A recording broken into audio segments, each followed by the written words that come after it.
Did you know that Alaska, the largest state in the US, was once sold for less than 2 cents an acre? Talk about a real estate bargain. In the year of 1867, an event took place that would go down in history as Seward's Folly.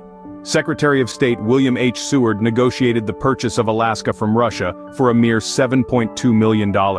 Initially, many were skeptical about this deal, dismissing Alaska as nothing more than a frozen wasteland with an unforgiving climate, far removed from the rest of the country. However, this distant and icy frontier soon revealed its true worth. In the late 1800s, the discovery of gold in Alaska led to a massive gold rush. Thousands flocked to the region, transforming it from a remote outpost into a bustling hub of activity and commerce. So from a folly to a gold mine, Alaska proved its worth in no time. But how did this icy wilderness become the 49th state of America? Let's set the clock back to the early 20th century.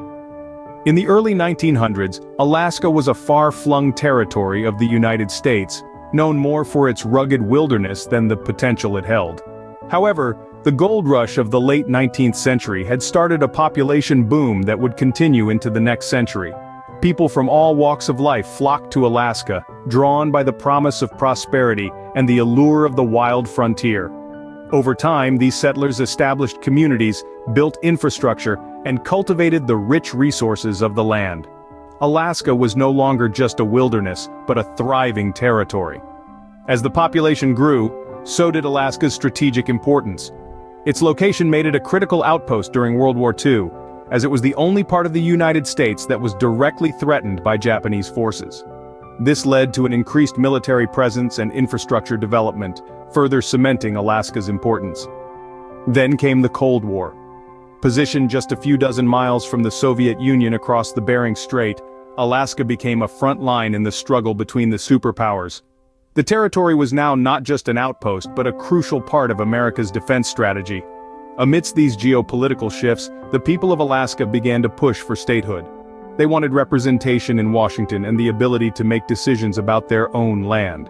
They sent delegates to the nation's capital, lobbied for their cause, and convinced their fellow Americans of the importance of adding a 49th star to the flag. It was a hard-fought battle, one that required patience, perseverance, and a whole lot of grit. But the Alaskans were no strangers to adversity. They were, after all, people who had chosen to make their homes in one of the harshest environments on the planet.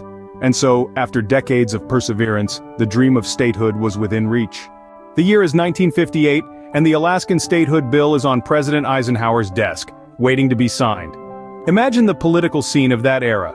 The Alaskan Statehood Bill was not just a simple piece of legislation. It was a hotbed of debate and controversy, and the very idea of Alaska as a state was viewed through many different lenses. On one side of the debate were those who saw the rich potential of Alaska. They saw a land of opportunity, a vast wilderness filled with untapped resources. They saw the strategic advantages of having a state so close to the Soviet Union during the height of the Cold War. They envisioned a future where Alaska was not just a territory, but an integral part of the United States. On the other side were those who had reservations. There were concerns about the cost of governing and providing services to such a remote, sparsely populated area. Some were worried about the potential environmental impact of large-scale resource extraction. Others questioned whether Alaska, with its unique culture and geography, could truly integrate into the rest of the nation. These debates raged on in the halls of Congress, but eventually the scales tipped in favor of statehood. The key arguments for Alaska's admission, its strategic location, its abundant resources, and the desire of its residents to join the Union, eventually won out. And so, on July 7, 1958, President Dwight D. Eisenhower signed the Alaskan Statehood Bill into law. It was a historic moment, marking the end of a long journey for the people of Alaska. The president, with a firm stroke of his pen, set in motion the process that would officially make Alaska the 49th state of the United States. With a stroke of a pen, Alaska was on its way to become a state. As we reflect on this pivotal moment in history, we are reminded of the power of determination, the importance of debate, and the enduring nature of the American dream. And finally, on this day, January 3, 1959, Alaska was officially admitted as the 49th state of the United States. The celebration that swept across Alaska was electrifying. From the capital, Juneau, to the smallest Inuit villages, the people of Alaska celebrated their new status with jubilation and pride.